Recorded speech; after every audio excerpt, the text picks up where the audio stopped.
What is up, guys? Me and my boy Aiden are here. We're gonna talk all things Stoa. You're gonna have a great time listening to some of the debate info, the NIHD results, and some embarrassing stories from our time in Stoa. Hello and welcome to the first edition of the Set Apart Meta, where we discuss the monthly meta of Stoa and its competitors. I'm joined by my co-host, Shane Charlemagne Felis. Thanks for being here, and I'm very thankful to be the show host for today. And my name is Aiden Staples May. Welcome to the show. Yeah, all right, we're doing this. Awesome. This is we just randomly had the idea to start a podcast. We're stuck here doing nothing in quarantine. Shane's got nothing on his hands. I've got nothing on my hands. Let's just do it, you know? Yeah. And NIHD just happened. Stoa's on its way, hopefully. So, yeah, we just thought we'd get into it. So, I think, first off, I want to talk about our nicknames, because I kind of want to keep these. Oh, yeah. Shane Charlemagne Felis and Aiden Staples May. So, I call you Charlemagne Felis because I ran, at the beginning of last year, I ran the Charlemagne application. Right. For what was it, assimilation? Yeah, exactly. And then it ended up being garbage because everybody would refute it the exact same way. Yeah, it was garbage, except I remember I did debate. Who did I debate? Oh, yeah, I was joking about it with Ben Ariave. Yeah. And then we debated round 5, and I beat him. That's great. And so I never let him forget it. Did you get a winning record in that? Yeah, I got 4-2. Okay. All right. But yeah, I had to ditch that pretty quick after that. and then I kept it. What were they calling you before that? Shane? They called me Shane the Living Pain. Shane, Hurricane Shane. Yeah, something like that. And I'm like, no, we gotta give something with meaning. With meaning, yeah. And then Aiden Staples May, because NIHD, which was just last week, so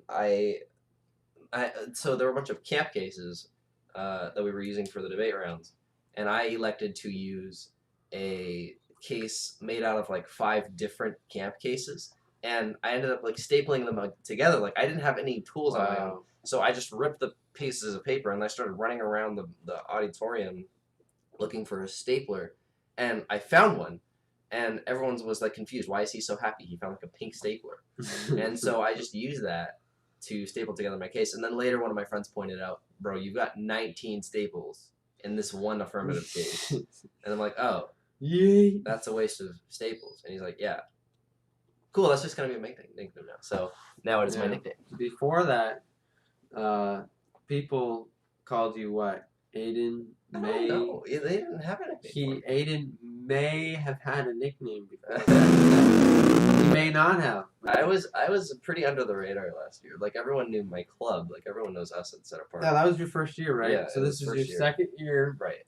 And last year, unless you choose to super senior. Maybe. And for sure. Which moves us right into our next topic, which everybody wants to know about. Why did you retire? Well, that's the right statement. Is I retired and I didn't quit. So basically, I'm not competing in the next season, but I will be helping out with Set Apart and coaching. And really, last year, I started out God put it on my heart that this probably would be my last year. And there's obviously school reasons for it. I'm doing all online college classes this year, and we've been in it for 7 years, my family. So I've seen a lot of competition, and I've really had a great time. So last year I cherished every moment. I made sure that I was very thankful every tournament I went to, and I wanted to make the best of every moment that I was there. For sure, yeah. Yeah, no, you didn't come across as oh, I gotta win, this is my last year. you weren't this wasn't premeditated, right? You weren't thinking moving into this year you were gonna quit immediately. No, yeah, it was something that I was thinking about, right. But you never know. And then the uncertainty of this year is who knows? Maybe everybody's going to be forced to retire. Yeah, we don't know. We have no idea. Like, obviously, Stoa is going to move on, but will the venues each specifically let us go on? Yeah. So that's going to be the tough thing, for sure. So for those seniors out there, just don't expect to always be competing, for in NIHD. Like NIHD was canceled last year. Right. Yeah, that's like. And so it was sad, but you can't, if your goal is just to win trophies, you're not going to be fulfilled. And so our end goal should always be to glorify God. But, the byproduct of that is you want to excel and be the best that you can be, which we will talk about the overarching applications for this year and some deep, interesting arguments that we're going to be getting into. For sure. Also, before we move on, I just wanted to point out, I just realized in the frame there's a bike tire. And I don't think I explained to you why there's a bike in my room. I've just been working on my bike. It was like messing up and not doing what it was supposed to in regards to like brakes, which are kind of important when you're biking in the mountains. And I've been working on it in my room since I don't want it getting sun damage since it's 120 degrees where we live. Yeah. And yeah, there's a bike tire in the frame, and there definitely should not have been, but I'm just gonna leave that there. So episode 1 of the set apart meta has a bike tire in it. So it's a little tidbit for all of you guys in the future. So it is basically the start of the year. I think NIHD really kicks things off because it's the first real tournament. Right. Like in regards, like obviously there's no prize money, there's no trophies, there's nothing on the line. In fact, I think everyone was rewarded with boxes of candy. I kid you not, there were no physical trophies. They gave everybody food in a pandemic, not even healthy food, mind you. So it was interesting to watch, and I did not feel bad getting 8th place and not receiving any candy. So that did not feel bad. Did not. I definitely didn't want any like Reese's Pieces or anything like that. That reminds me is back in the day, I remember Noah Pachifachi was competing at, he won that year in LD.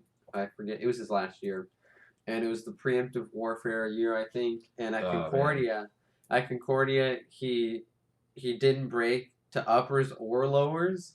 Ooh. And for all of you who know about Concordia, sometimes it's a little bit weird, a little bit of weird results. But he was super happy because he got a non-advancing check, so he didn't have to debate in lower bracket. That was his mindset. Is I just, lower bracket. Why does it exist? I'm just putting it up there. Why not have 16 of just the top competitors? Right. Versus a lower bracket that doesn't really have any meaning to any degree, really. I don't know. See, where I come from, I play a lot of Super Smash Brothers, and in our community, there's this one guy who's really good at the game. His name is MK Leo, and he'll always wind up in the losers bracket, and he always wins the tournament, like coming out of losers. Like Game 4 Leo is like the terror because he'll destroy you. That's true. Because he's the best in the world, so he kind of plays however he wants, and then he ends up losing like a Donkey Kong or something. He's like, oops, now I gotta go super tryhard in losers and win the tournament, and he does. So yeah, that is how the game is played for him. So I kind of see how a losers bracket would be appealing to people to like sweats. That makes sense. Yeah, that makes sense, and that's what Night Talk does. Yeah. But that would be cool if regular tournaments would be able to have that ability to come back from lower bracket and beat the upper bracket people. For sure. But that probably wouldn't work for even ICC. That'd be hard to do. Yeah, I can see that. So moving on to the basic recap of NIHD. The start of the year. First and foremost, congratulations to Witcher, who is currently top 10 in LD, although the year's ended, so he's technically last year. So technically he's number 2 in the nation, I think. There was this one fellow in, I think, Montana, Micah McGee, I think, who was pretty high up, but I don't know if he's a senior. We've never seen him in California tournaments. Wait, Micah McGee, is he still competing? I don't know. Well, for this, he is a senior, yeah. For this season, obviously Logan's number one. Yeah, that's the hot take. Is that Who's Witcher? gonna stop him? Exactly. I mean, it's not really a That's hot the take. question. That's the It's question. not really a hot take. It's just the truth. It's just straight fact. He 6-0'd in parliamentary. 7-0. 7-0. That's correct. Well, in the finals round, you mean? Oh yeah. Yeah. And so then 6-0 in yeah. Yeah, in LD. And he almost he landslided both sides of the round, and of course Benjamin Wagner was also on the parliamentary team. We don't want to leave him out. Andrew Wagner. I'm sorry, Andrew Wagner. Get your fat straight. They retired. They're all gone. I forgot. The year ended early. But yeah, and so they were a parliamentary team. They did exceedingly well. I watched them. Goated team. Exactly. Very funny. As a matter of fact, at one point during NIHD, a lot of people went up on a hike to I think it's Strawberry Peak or Strawberry Hill, up there in Twin Peaks, and a bunch of us stayed behind, Ethan Blount and Dylan Jacobs, namely, and they said, "Why don't we host a impromptu parliamentary round about why you, the judge, as a Russian inventor, should not invent the AK-47?" And it was Ethan Blount and Dylan Jacobs versus Logan Witcher and Andrew Wagner. And Andrew Wagner and Logan Witcher got 6-0'd. Granted, these were both No, that's shocking. Exactly. I would not expect that to ever happen. It was rough because they were trying to tell us to keep going with the AK, and Ethan Blount ended up closing the round off with this really nice and sweet, "Oh, you really shouldn't because this bad thing happened, and that's why you should vote for us." And it was a landslide. There was nothing on the line. It was just for fun, but it was hilarious to watch. Jacobs was throwing shoes. Witcher at one point did a tuck and roll onto the stage for his point to ask, or for his point of information. It was hilarious. It was good to watch. That is funny. And while we're on that subject of NIHD and Logan winning, he was last year was ranked top 10, like you said. Mm-hmm. But the rest of the people until 30th, 36th, right. They're all graduating. Exactly, they're all seniors. The big drop off this year. Exactly. So I won't be surprised if we see up and coming people work hard and get better, and we might be surprised at who we see at the top along with Logan up there. And I think 2019 was really a shock of cold water for a lot of debaters because the season ended early, and so now what we're seeing is a whole lot of slightly less experienced juniors trying to compete for top spot because now all of a sudden we're seniors, we were just thrown into this year. And while there's this power vacuum, people are going to get better. And that's one of the things about Logan is I've seen how hard he works, and right after the resolution was announced, he was already making a case for it back in May or June. So it just goes to tell you need to work hard, and you won't be able to beat Logan unless you work hard. Right. So we're not saying that you need to beat Logan because we want him to destroy. No, we want everyone to do well. That's what we're saying. Yeah. So there's also I'll name a couple of people who I would say if they're going to compete, because I don't know exactly. You never know who's right. Yeah, it's all up for grabs this year. This year, it's obviously all up for grabs because of COVID. But I would say Thomas Pence is up there. I don't know if he's competing or not. But I think he's either a junior or a sophomore. Right. And he was really good. For sure. And he's a great person. Mm-hmm. Great person. Also, Benjamin Ariave, he was, I think, next ranked highest. Yeah, last year. He was down there a ways, but he was in top 50. He was in top 50, and he wasn't a senior. So him and Witcher are both going to make a big splash this year, I think, for sure. And my question is, who's the senior? Who's the LD senior here? There's no. I can't think of it. Oh exactly. Wait, yeah. You. I was trying to think of a senior. It's rough for me because last year was my novice year, and I was a junior in high school, and now I'm a senior in high school, and I went to a grand total of 4 debate tournaments, 2-4-3-3, 2-4-3-3, and now I am going into a full season Granted, with a much easier resolution, which we're going to talk about. Yeah. So it's going to be, and hopefully I can maybe place top 50. I don't know. I'm gonna. Yeah. If he's gonna carry me, if anything. I'm not gonna carry. He's staying in the valley, I'll so prep I'm you. just gonna have him for all the information. I'll try to look up some stuff, make a case, and then I'll Exactly. sell it on the Stoa black market. Yeah. If anyone wants to Yeah. buy What you're seeing on the screen is the washed LD debater, it. Yeah. and I don't know what do you call me?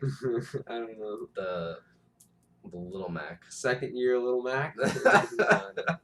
I don't know, but We'll see. I placed like what 180 last year, 186. I have no idea. It was rough, but then again, like I didn't feel a lot of pressure. And this year I feel like there's a chance. Like all of us juniors from Everyone's last year, got a chance. feel like there's a real spot for top 10 in the world Yeah. or top 10 in the nation, and we're all gonna be punching for that.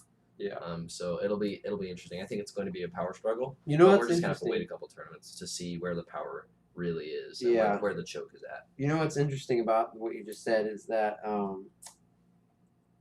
no. So in the history of NIHD that I've been to, which is I think 4 years. I think I've been in. Wait, yeah. So since I was like 12 or 13, no competitor, no winner of NIHD. All the people who won LD at NIHD, they didn't win Nighthawk. They were ranked high, and many of them were ranked like second, first, third in the nation. But that they never won Nighthawk, and it's interesting to think about. I think what were the past? What was it? There was so Logan, Dylan, Ethan, and Noah Johnson. They all won the NIHD the past few years. They never won Nighthawk. So interesting. So I mean, nationals is where it really matters, right? Right. That's the hope and pray that'll happen. I mean, we have a year. Yeah, Lord willing. But we really gotta, just hope that this all pans out. Either our governor gets displaced, or we just do it illegally. I don't know. Oh, you know what? You know who else is gonna be good? Elliot King. Very true. He broke. He placed top 8. No, he placed top 4 in NIHD. He went up against third or fourth. I don't remember. It's not super important. Like third and fourth are basically the same at that point. But he went up against he went up against the lovely Miss Glick, and unfortunately lost that round. And then Glick went into finals with Witcher. So it was an interesting round to watch for sure. I did not watch Elliot's round, but it's super cool. That he got to place that high. He is the younger brother of the infamous Adrian King, who also was top 50 last year. In more than just debate, like in speech as well. I'm not super familiar with the speech rankings, but I know that she did place fairly high in basically everything that she touched. So that kind of king spirit being carried on through Elliot. Now that he's a senior, so you gotta keep the crown. You gotta obtain the grain and get the crown. And Elliot, I think, he's either gonna be a freshman or sophomore. I want to say freshman, or no, I want to say sophomore. I think so too. But that's when I started understanding it. I started getting it. Like my first year, I was 13. I got kind of what people were doing, but there's no kind of like muscle memory. There was no experience there. Right. Once you get done with your first year, and if you work hard, then you'll start understanding, not in your head, but more in how you speak. Right. Just the way that you do it, you'll understand the meta better. Exactly. And for me, it was tough because like I had to get it immediately. Like I'm really tall, like I'm 6 foot. So and I was brand new to this. So I went to NIHD, took mad notes, and then I went to every single tournament and tried super duper hard not to get 1-5. And it never happened, thankfully. I never got a 6, I never got 1-5. I didn't check, but again, it doesn't really matter because there was no Nighthawk. I feel sad about last year because I think last year was a real wake up call for debaters. and how like debating should work. And actually, the next point I want to talk about is one of our speakers, Isaiah McPeak, insanely good at debating. Really brought he's the goat. exactly Isaiah McPeak, the goat. exactly. He really brought a lot of points for us, like back down to earth. So what the point he was making at NIHD, which was really important, he was only there for like 2 days, but he changed the entire way I think about Lincoln Douglas. Is that so much of last year was on debating the framework on which we should debate. We were debating on definitions, and we were debating on resolutional analysis points. We were debating the values, the measuring sticks that we were using for the judge to debate. It became a value debate over the actual values and not which one in the resolution you should value more. Right. And this year, I think it's going to be a lot easier for us to do that because there's not so much, I don't agree with that value because that value is very biased. Like I think it's going to be a lot of general welfare and a lot of, human life and quality of life and stuff like that because that's going to be a good measuring stick, I think, for things as far as the economy goes, for sure. And that's not to say that there's not going to be value debate because I'm sure there will be a little you bit. can still have disagreeing on the measuring stick if you want to. Right. However, LD is obviously a lot shorter than team policy, which means you're not going to have as much time. Right. So the more that you can focus on the arguments that really matter, the more time that you have, that just gives you more opportunities to delve deeper into the logical argumentation of your case, of your analysis and your applications and your contentions, your actual arguments.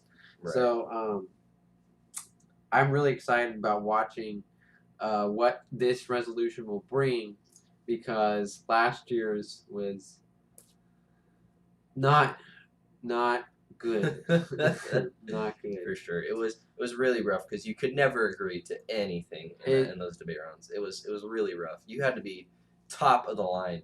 But basically everybody below top 20, I felt like, would just disagree on everything. And it was rough, right? For sure. Last year's probably the worst LD resolution in Stoa history, in my opinion. And I didn't think it was that bad at first, but looking back on it, it's like, ooh, that was rough. Because like the judge had to like there's too much clash. Like they won't agree on anything. So you can't really find the crux of the debate, which is another thing Isaiah McPeak was talking about, is finding the crux of the debate round and figuring out how to move from there and make it easy for the judge. Not necessarily to make it easy for the judge to see how your side wins, but to make it easy to see where the debate lies. Because when the debate is, okay, I disagree with my opponent's value, I disagree with his resolutional analysis points, I disagree with his definitions, and I have five arguments against every single one of his contentions, and 12 arguments against all of his applications. Like it was a rough, for sure. So I'm glad that we're moving past that, and a huge thank you to everybody at NIHD for really making that apparent to us as debaters, because that was a really clear thing. Like nobody disagreed on basically any values, and nobody really disagreed on definitions, because we're talking about economics. It's not really easy to throw around like Feely definitions about like hard numbers and facts. Like as Ben Shapiro says, facts don't care about your feelings, and numbers certainly don't either. You see, Judge, culture is your happiness. What do you feel like doing right now? That is your culture. What even is culture? You don't even know. Exactly. Like my grandmother baked cookies, and my opponent is infringing on her right to bake cookies in her own neighborhood. And that is why you should vote for me. And then the problem with that is then there's like abusive definitions that limit it, that are like, well, culture is only your beliefs. And then 100%. It's not, it has nothing to do with education. It has nothing to do with state stuff. Anyway, it's true. I don't even want to think about that res anymore because. But yeah, me neither. My question is, we just spent the last 8 minutes talking about something voted for that res? My question is, who voted for that res? I didn't even know what the other options were. The other one was intellectual property, which I thought would have been great. We already kind of had that with privacy and. No, it's like Oh yeah, like Mickey Mouse kind of stuff. Yeah. Well, it's like everybody knows about Disney's. It's not that broad, but at least it's something that is concrete and debatable. Right. Yeah, I think that would have been a little bit interesting too.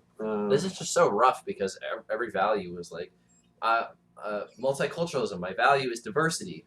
Like, no, duh, I can't use diversity on the affirmative side because I'm assimilation. Like, I can't use that. Today, my value is multicultural. Oh, and then That should have been it. there's those circular arguments that were like, Yep, there were a lot of those. we have to assimilate and agree to protect multiple cultures. Right. Yeah.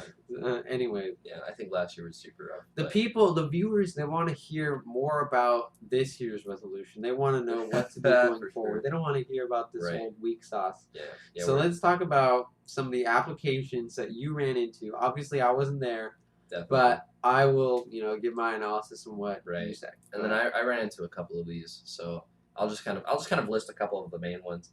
So one of the main ones on the negative, like there were a couple on the negative, but I feel like they were mostly weak. I feel like the negative team really needs to pull together better applications before tournaments start, which won't be hard. Like they just do simple research. Like it's not hard. But one of the big ones I think was on like Chinese factories for the negative, where they were discussing how China prioritizes growth in their economy pretty heavily, and so they built factories, which then polluted the environment. So not to say that the growth was bad for their economy, but it was bad for their environment. And of course, we all know how China has massive issues with air pollution and severe issues in their patients' lungs and hospitals all over China. And so that was kind of where they pulled that application from. I thought it was fairly strong compared to most of the other cases because it makes an emotional argument in a resolution that doesn't seem super emotional. And I don't know if you guys don't know this, but I'll list the resolution. The resolution for this year is that economic stability ought to be valued over economic growth. And so the affirmative is debating stability. Oh, hang on. Is China... So China would be affirmative. Yes. What is it? Stability over growth? Yes. So I'm sorry. China was on the affirmative. Oh, China was on that? Oh, okay. Well, then the negative had nothing. I don't know what the negative had. Well, let's talk about affirmative cases because that's what's important. If you're neg, negative debating. You're running growth. Just find an application that shows how the economy in a country was stagnant. Then they changed something and they switched from the AF to the neg, and it grew, and they were all happy, and they had great time and bunnies and unicorns and cash. Anything you can find, that's good. Exactly. Yeah. So excuse me, the Chinese application was on the affirmative side. So that was obviously that's so strong. I just got mixed up there.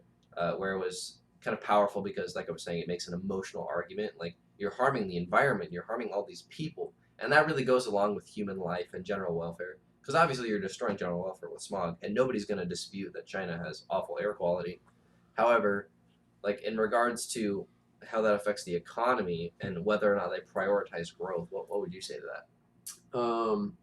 Why? Okay, let me just ask before I answer that question. Yeah. Let me ask, what part of their factories is promoting stability, economic stability? Well, I think their point was that they were prioritizing economic growth. And it's bad? Oh, okay. Yeah. I'm sorry. I thought it was neg. Okay. Yeah, I got confused too. So if it's AF, what part of it was promoting growth in the economy?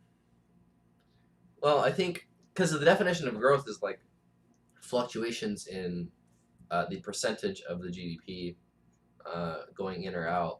So it's like I think over 2% or 3% is what most of us agreed on.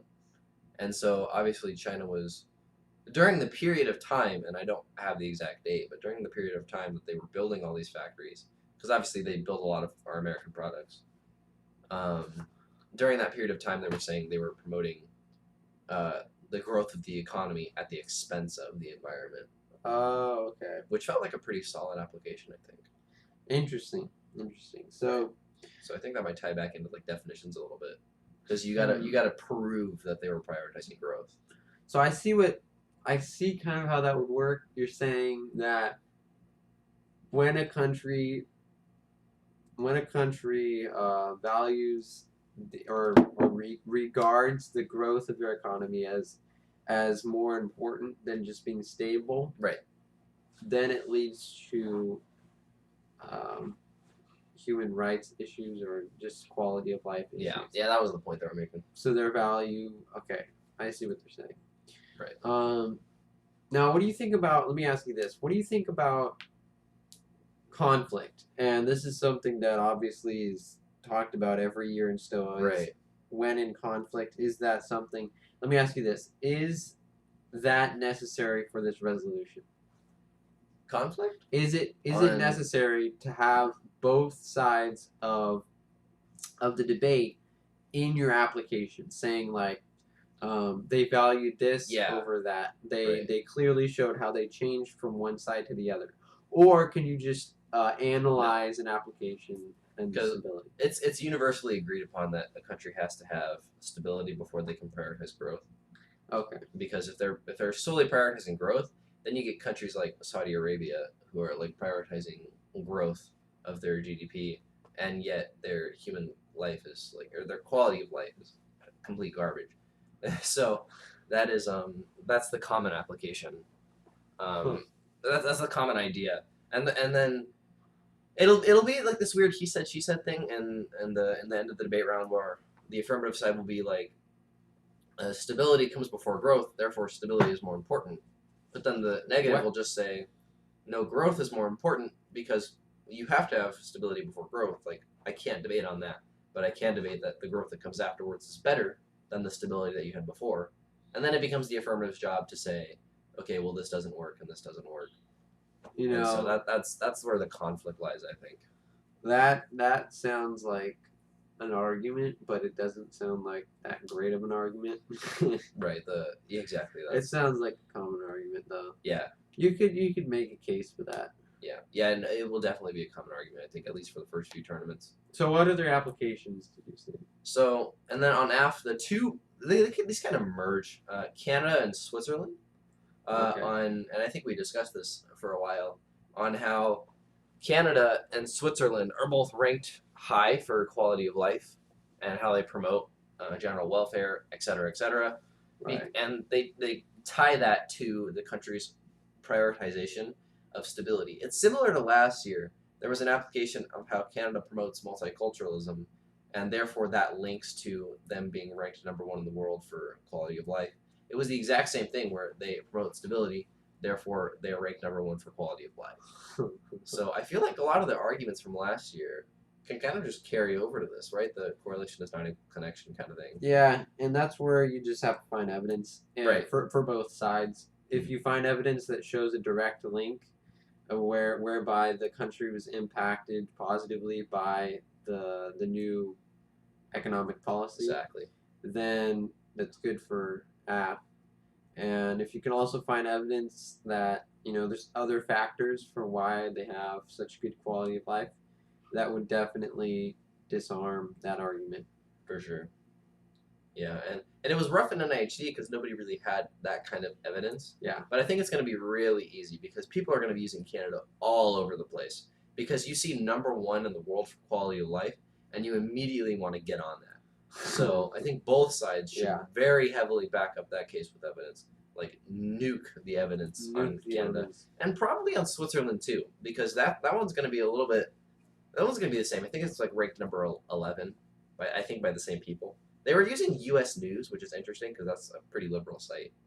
And I know a lot of homeschool moms very will see liberal. U.S. News. Very liberal. A lot of the judges will look at that and go, I'm not sure if I trust that news site. See, my evidence was always from Trump.com. And exactly. See, www.gossip.com just reported that. Anyway, so while we're on the subject of evidence, this year is definitely going to be important for evidence, and Logan Witcher is excellent at finding good evidence. That's very true. Which is a huge advantage for him over the other competition. So if you want to excel in this year's resolution, definitely find stats and direct links that prove that your case is true. For sure. So basically, you wanna win. You just have to go to www.getgood.com, and that's how you do it. Exactly. That's how you do it, ladies and gentlemen. And I think the toughest application of NIHD, and I think one that will be used until the end of the year, uh, quote me on this, is the Industrial Revolution on the negative side, which was their toughest application because it covered a really broad time period in international history. Like, what am I saying? Internationally, not American, which makes it really tough. Right off the bat, we're talking about every single country, not just one. And then we're talking about how they all prioritized the growth of their economies at one time and resulted in the Industrial Revolution, which you all are familiar with the technological advancements that were made during that time period. And it was really tough to combat that because you can't really pinpoint one point and say this one bad thing happened in the Industrial Revolution, because then the negative team will come back and say, well, these 19 good things happened on the affirmative side, so I completely outweigh your argument. And I think that's going to be pretty popular this year. Yeah, I have two thoughts for that. The first one is that argument is good for the beginning of the year, and I think you'll definitely will see people running it and being successful in that, Right. because it's like trying to fight a shape shifting person, Exactly. or Exactly. like phasing through walls. That's what the application is. It's very hard to pinpoint what they're actually saying if it's very vague. And so in the beginning, it might be a good argument. Later in the year, there is a way to take that down. And this is where you have to be really reasonable.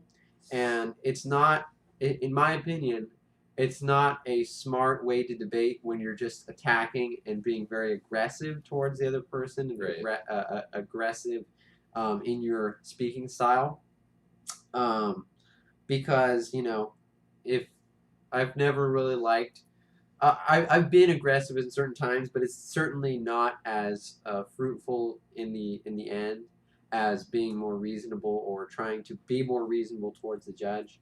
If you Right. throw mud at another person, it doesn't just get them dirty; it gets your own hands dirty. So it doesn't really help anyone. Right. And so when you're talking about that application, I would say a way to be reasonable in your response to that is to say, well, what was the underlying factor? What was the decisive reason? And you're not being aggressive, you're just Right. trying to understand. You want to come forth to the judge and to the competitor, and especially in cross-ex, you would have to continue to ask, what was the underlying factor for why this occurred? Why were they doing this? Were they doing this for the sake of learning, for the sake of loving, the industry and progressing human productivity, um, or was it actually the resolution, which is when they're both in conflict, you're prioritizing the growth over the stability. For sure. Yeah, good points for sure. And I think this year is going to be the reason I voted for this resolution is because what you're saying, like it makes it super easy for the judge to see where the point of conflict is, and then it makes it a lot easier for them to think, okay, well if this person's being super aggressive, I disagree with that, so it's easier for me to vote for the person who's being kind in this round. And so now that we're not debating over simple things like definitions and values and like the measuring stick, which is what the judge is supposed to use to determine the round. And then it's like, okay, this entire debate round is on which measuring stick you should use. No, it's not about that. It's about which side of the resolution you should vote for. And I think if we make that simple to them, it's going to be a lot easier for us to use emotion, even though like this is a resolution without much emotion in it, right? It's like facts and numbers, but we can really focus on like speaking styles, and I think that makes it easier for every single up and coming speaker, because that's what we can kind of shoot Yeah. for. Um, Speaker points are everything in this year, I think. yeah, I think definitely there's a point where you have to debate. You always have to debate definitions. You will have to in the debate season. But I think there's a line that you cross where it becomes the foundation for your case. Yeah, that's the And thing. if you have definitions that both sides can have ground on, it just makes the debate more. It brings more opportunities for you to show your actual arguments and not just have a cop out. Defining someone out of the round.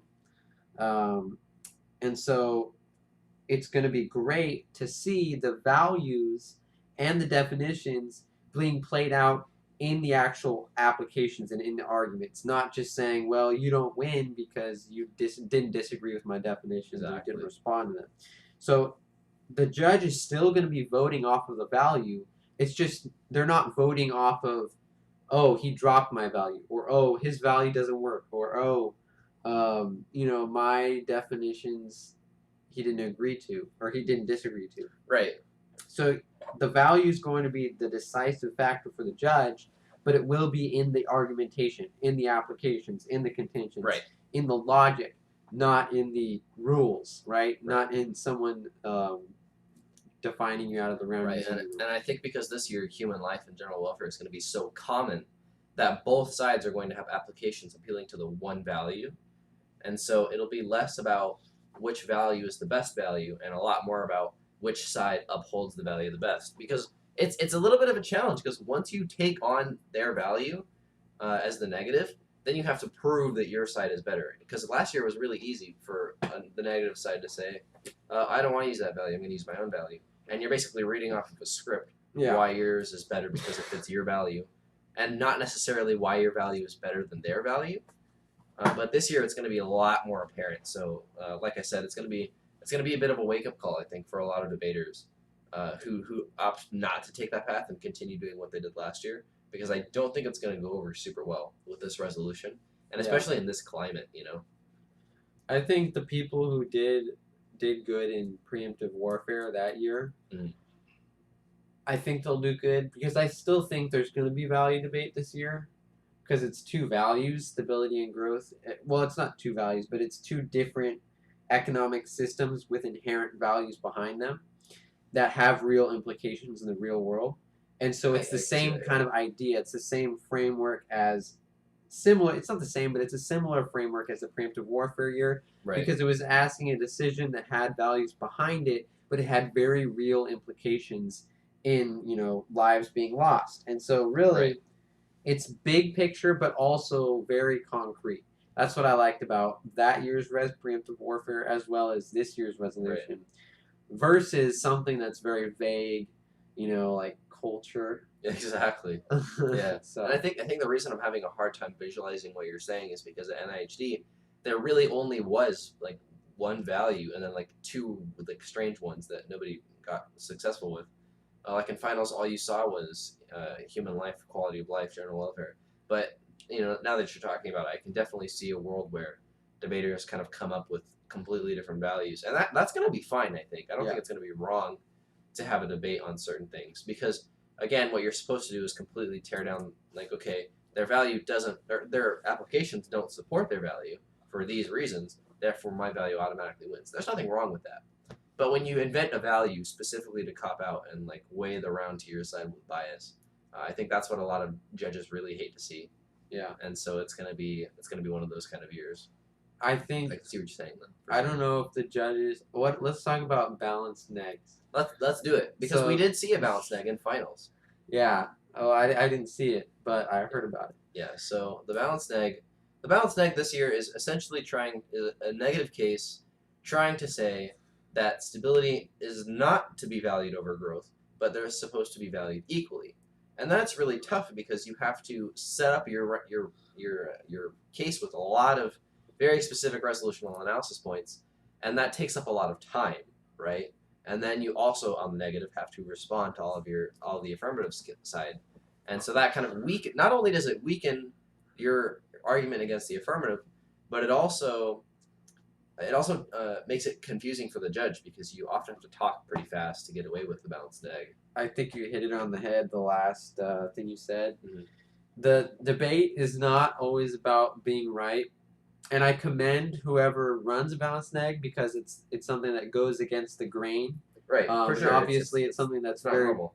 Very bold, and it's impressive if you can pull it off. So when you have a balanced neg, if you're going to run a balanced neg, you have to have concrete standards for how you achieve that. Absolutely. And so I'm going to shout out Micah Kunkel did a great job with his balanced neg. You know, and part of the fun part is that people didn't like it, and so it's getting the reactions. But the important thing is that the judges did like it, and so Right.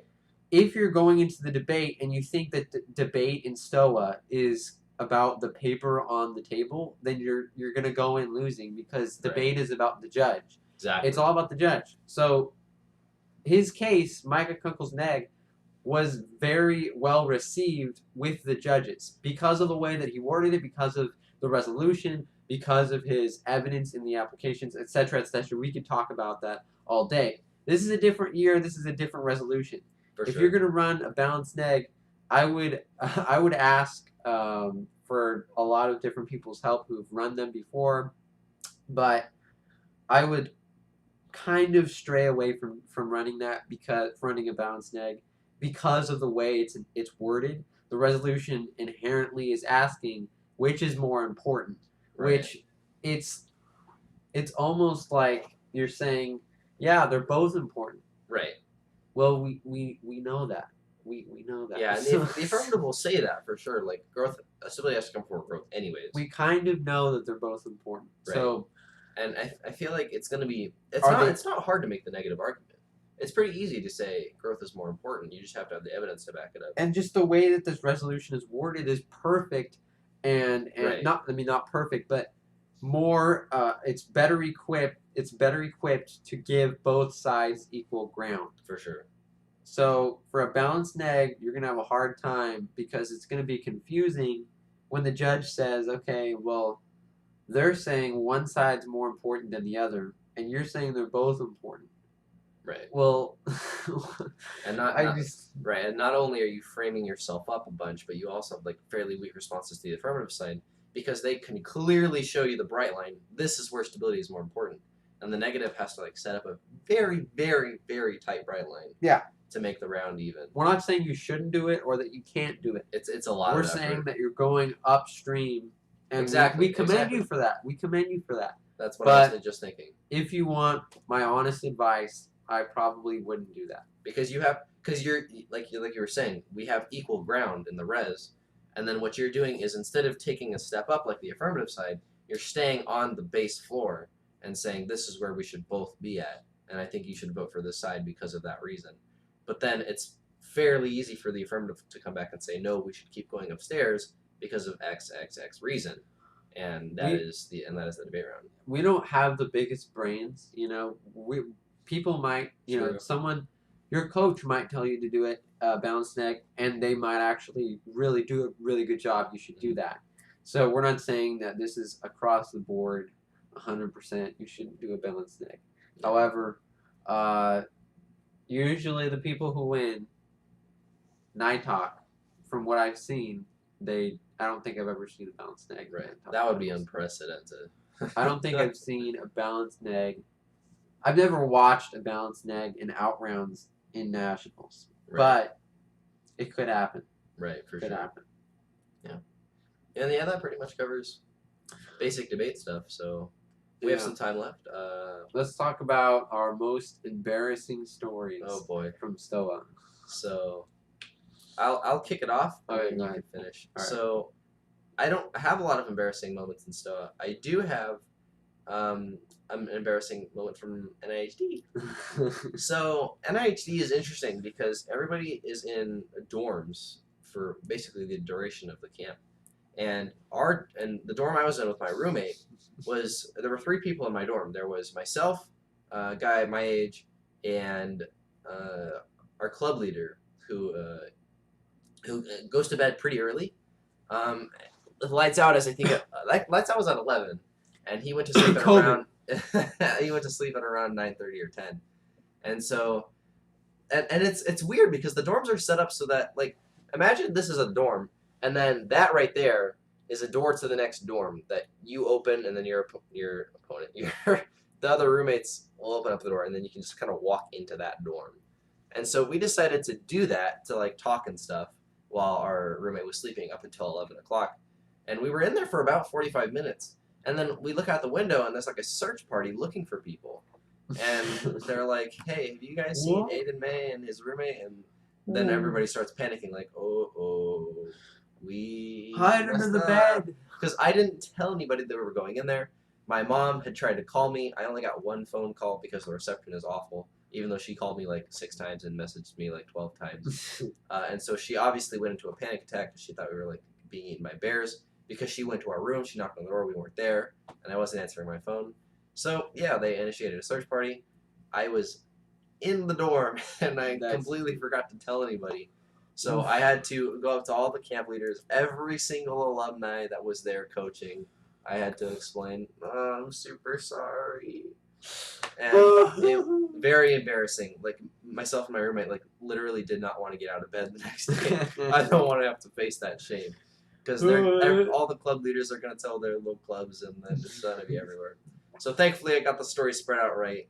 We fixed the issue, but it was super embarrassing. So Nathan and Aiden, don't be surprised when you go 06 at the first. Exactly. Every single I'm judge is like, this is the guy. kidding. This is the guy who had me kidding. running around camp up until 11 o'clock at night. Well, it was like 10:45. We weren't up past bedtime. Don't worry. Okay, cool. But it was rough. I have so many stories I could tell from Go over for the it. years. Go for it. You got time. I'll start off. I'll just tell my story. So, let's see. We'll start in 2018 to 2019, that season. I've heard it. I don't know if you've heard this one, but it's gonna be new to me. Let's go. Well, there's a few. It kind of leads up to Night Talk. So this is at Concordia, and what happened? Let me think. Okay, so I am. You don't even remember what happened. You waiting. have like deep-seated, embarrassing memories, and you're like, I don't remember what happened. This but I isn't can't go even- back. Okay, this isn't even embarrassing. This is just a story. This is just a funny story. Okay. The embarrassing part we'll get to when we get to Night Talk. All right. But Concordia 2019. 2019. Yeah. So I was competing there, and my Parley partner Eugene and I were walking around. I think we were heading over to the basketball court because we were not competing at the time. There's a break, so we were heading over there, and we went down, the stairs where there's a little teeny like quarter or one third of an amphitheater kind of. You go down the stairs, and what was it? Oh yeah. So you go down the stairs, and I'm a little ways ahead of him, like a meter or so, a few meters, and I have How many feet for our American viewers? I have this pine cone. Right? Okay. And I think Eugene's looking at his phone. He's walking, and I throw the pine cone at him, meaning to like hit his like side I or have heard something. this story. And I hit him in the head. I hit him like right here in the temple, and I just threw a pine cone. And you know what? Someone needs to get me a contract with the MLB because I should go pro. I just have that good of a name without even trying. So I hit him in the head, and he's like, "What the heck are you doing? What are you trying to do? Kill me?" And so then, literally 10 minutes later, we're at the courts finally. We were walking there, and we're playing basketball. Eugene goes up to shoot. I block him. I stuff it. I block it, right? And I jam his finger. I forget if it was this finger or this finger or this finger. One of the 3 middle fingers. And he got it jammed really bad. And he was like, and Yikes. me, being who I am, took the ball after I blocked him and made a 3-pointer swing.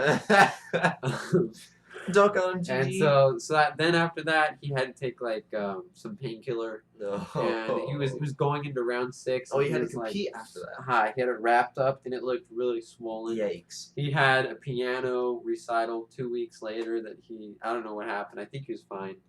But yeah, that was the last time he had his finger. He had to have it taken off. No, just kidding. That is supreme. But anyway, that's what happened that tournament. Then just Night Talk, a couple months later, here's the embarrassing story. This had to do with my speeches. So I break in a few speeches, I think.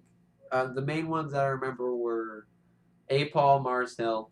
And so when I broke to A. Paul and Mars Hill, it was quarterfinals. And in quarterfinals, I wrote down on a 3x5 note card my rooms.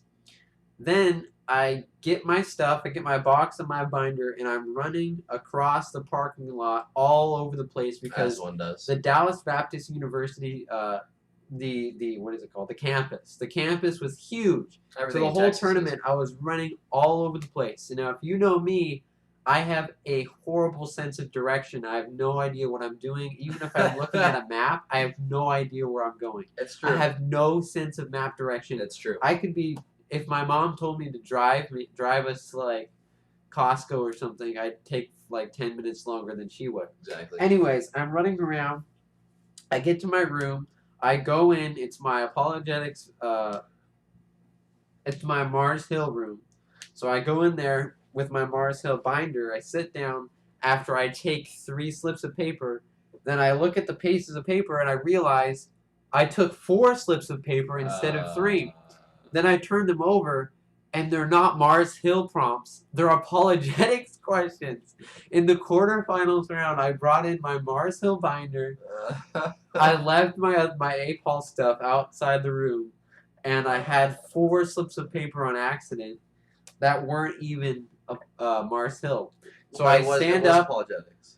What? It wasn't apologetics round. It was apologetics, and I had my Mars Hill binder. So there. I mixed it up. I had mixed up the rooms, and so I say, oh, okay. Like, can we redo this? I said to the judges, can I just redo my prep time? Like, I thought. That's and so then awful. And then what? I went out, got my Bible, put my binder back out there. I did a garbage APOL speech because the atmosphere was horrible. Oh yeah. After that, I can imagine. I got like 2 5th and belows and a 4th.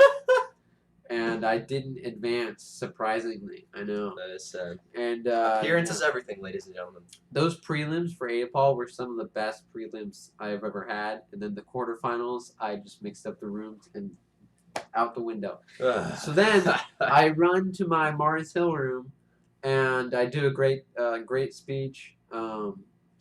And I think I went to semis after that. That's good. But, oh, I forgot. So here's the other part of it. Is in the prelims, round 2 or 3, it was movies in Mars Hill. Okay. No, wait, no, it was books. It was current, no, classic books. Classic books. That's sorry. much worse. Classic books. And I got A Tale of Two Cities. Great Mars Hill prompt. Now, A Tale of Two Cities by Charles Dickens. If you know the story, you know that there's a character named Sidney Carton, which is a person who looks similar to Charles Darnay. Now, when I'm explaining the story, I completely blanked out and forgot who Sidney Carton was. I forgot his name. I knew who the character was, and I was trying to explain, there's this guy that looks just like like Charles Darnay. And I said, and you could call him Chuck. And I actually said, you can call him Chuck. So I actually reverted to debate, and I said, you can tag his name as.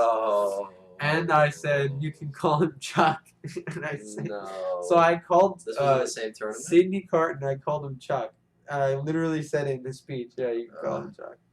And I was dying afterwards. It was so funny. That's a shame, Felis, for you. The judges didn't care, and I got good marks on that round. It carried me. It carried me because I called Sidney Carton Chuck. So just if you forget the name in Mars Hill, just name Chuck. Yeah. So those are just a very small sample size of all the stories that I've had at tournaments. Yeah, always. In the future episodes, we're gonna have plenty more stories to talk about. Thank you guys so much for watching the Set Apart Meta. This wraps up our time. Thanks for watching. This is episode 1. We are planning to do this at the end of every month. The last Friday of every month. We'll try to do that. So our next date will be then. Please consider Venmoing us money. We need money. I don't have Venmo. Okay, well, I don't either. But give us your money. PayPal. PayPal. We could do. We'll have our Patreon. address. We'll have our address in the bottom. Patreon. You can just show up to our home address with money. In the comment section, just type in your credit card number. And Yeah, we don't ask for much. We just want what we need. Yeah. But in all seriousness, if you like the video, please consider leaving a like and subscribing for more content. Shane uploads quite a few other things to his channel, so ring that bell if you want to get on all this There's plenty stuff. of contentless content for you to find in my channel. Oh, for sure. And yeah. So, one more last time, thank you guys for watching, and we look forward to the rest of Stoa and our year together. All right. And, big thumbs up for the future, guys. Good luck in your year. Bye.